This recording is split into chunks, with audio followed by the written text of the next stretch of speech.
What is this place?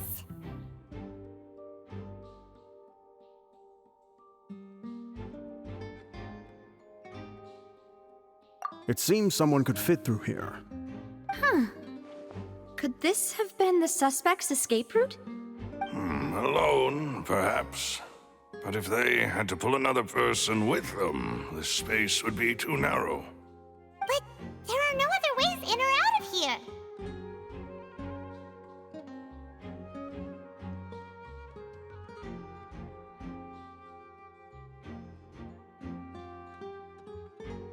Oh, you're right! Let Paimon write that down.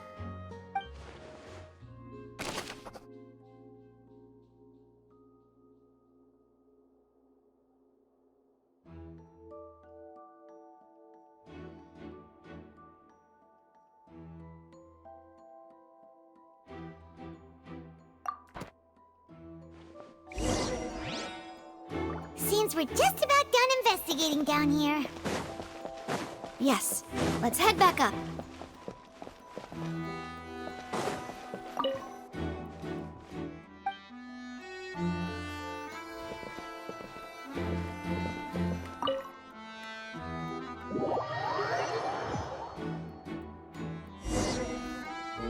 Well, we've ascertained the state of the crime scene.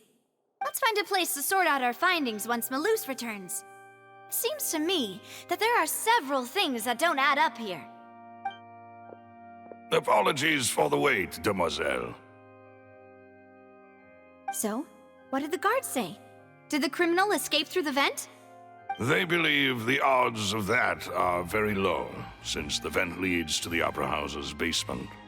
The guards have checked the area carefully. No one left through the basement during the performance or after the incident, and no one was found hiding there. So the tunnels become like a secret chamber then! You know, like the kind you usually see in novels!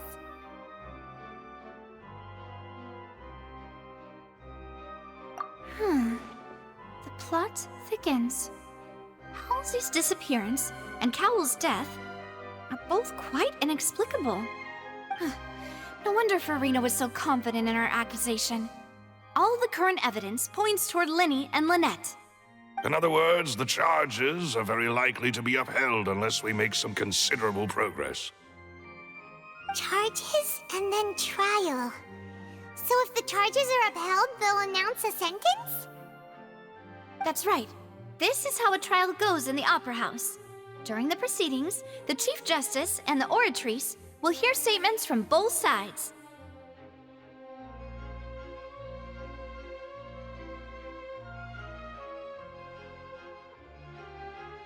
That's right. This is how indemnitium is produced.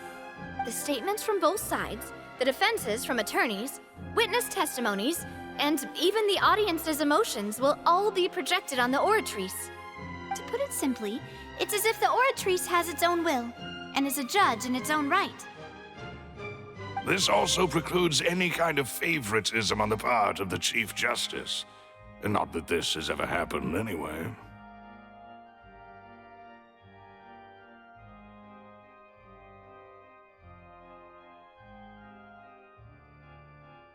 Once both sides have finished speaking, the Chief Justice will make his final decision. This, too, will be used by the Oratrice as a reference. Then, finally, the Oratrice will be consulted by officials. The result it returns is the will of justice itself. Huh? So that machine is the one that actually decides? Paimon thought Novelet called the shots. In practice, there is very little difference. Both have always come to the same judgment, which is why people have great faith in the Chief Justice. Ah, yes, the guards also asked me to convey that none of us will be allowed to leave this place before the trial. Huh? Why? Because we've chosen to act as the twins' proxies. That makes us persons related to the case. They're concerned that we might be colluding with outside parties, or that we might find outside help to disrupt the case. And even if that were not so, it could prove problematic if we happen to spread key information about the case ahead of time. I'm ready to break out at any time. Whoa, whoa! There's no need for that! Paimon thinks they have a point! That said, are they providing food? Of course. I just hope you don't mind the lack of options. I'm afraid that catering to all tastes is not in the cards, nor is any guarantee of balanced nutrition.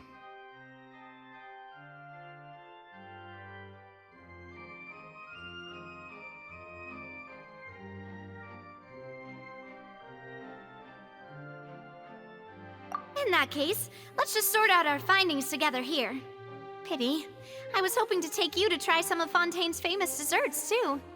I mean, what better way to properly think through our findings than over some tea and sweets? Huh. Breaking out suddenly doesn't seem like such a bad idea after all.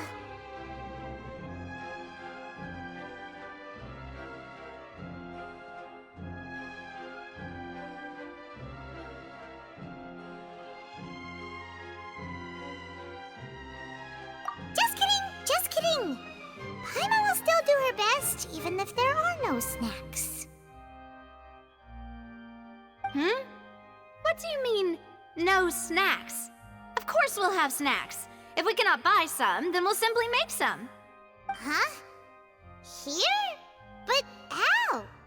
Understood, Demoiselle. Everyone, please come with me.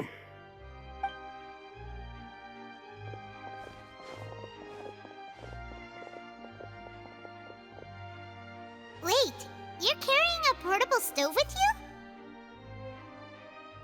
Yes, I must be prepared to meet the Demoiselle's baking needs whenever the fancy strikes her. I have eggs, sugar, and almonds at the ready. Good work, you two. Then I'll get to it. Please sit tight for a moment. You'll get to taste my awesome snacks soon enough. These three are quite the interesting group.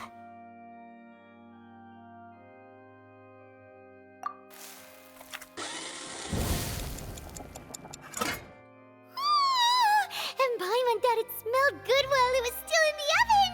Oh, it's even better now. Paimon can't stop drooling. From the way you had these two guys carrying all that stuff around, Paimon thought you'd have them do more during the baking process. But you ended up doing the entire thing by yourself! Beating the egg whites, grinding almonds, everything! I was applauding. And I was giving encouraging smiles.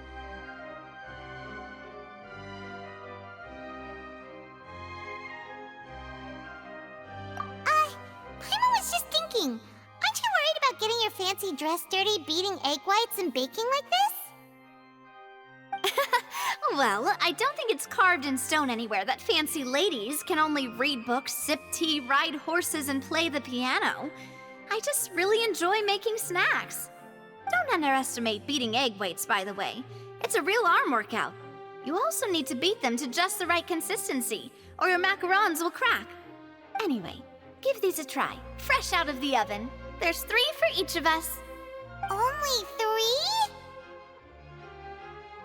3? Well, eating too many sweet treats might send all that sugar to your head.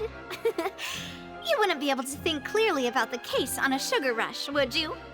Tea is ready to be served as well. This is Demoiselle's favorite, strong black tea with a floral fragrance that clears the mind and lifts the spirit.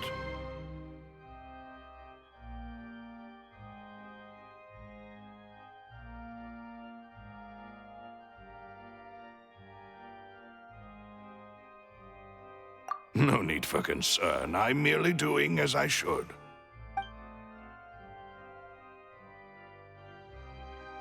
All right then.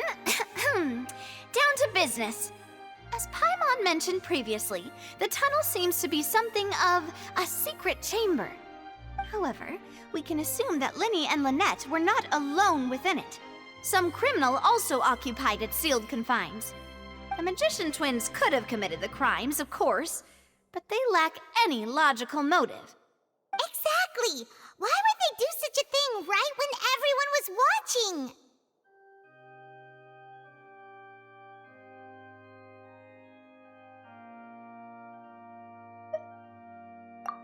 flower vase and the thud we heard during the performance could indicate some altercation between Halsey and the criminal in the tunnel, resulting in the shattering of the vase, the discarding of her clothes, and her abduction.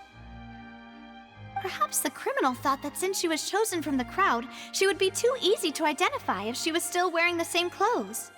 Paimon thinks that makes sense, but the real trouble is...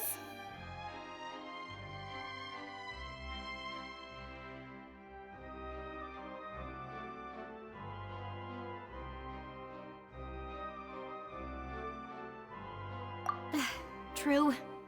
None of the clues we found thus far support the existence of this third person.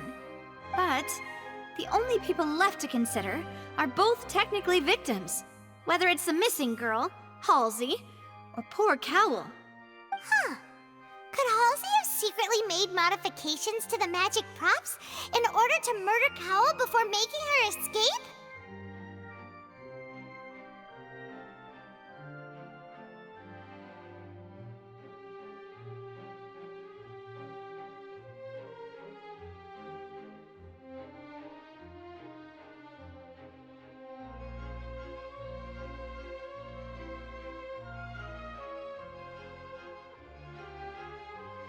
That's right.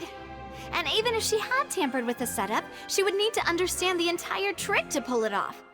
Nor does she have any motive. The guard said that she has never had any dealings with the Magic Troop's members. Were we not thorough enough in our search? From the sound of things, this is turning into an impossible case.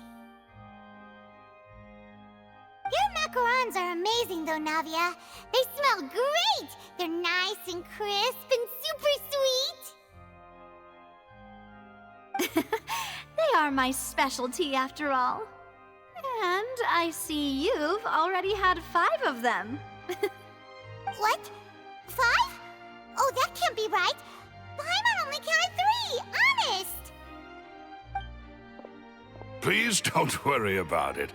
At my age, a few less sweets might actually be a good thing. No. Being greedy is one thing, but Paimon knows how to count. Besides, Paimon knows that if she ate too many, then others wouldn't have enough.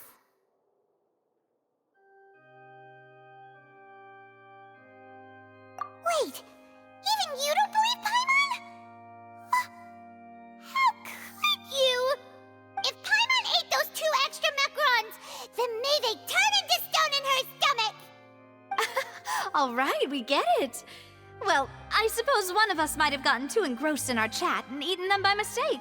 No big deal.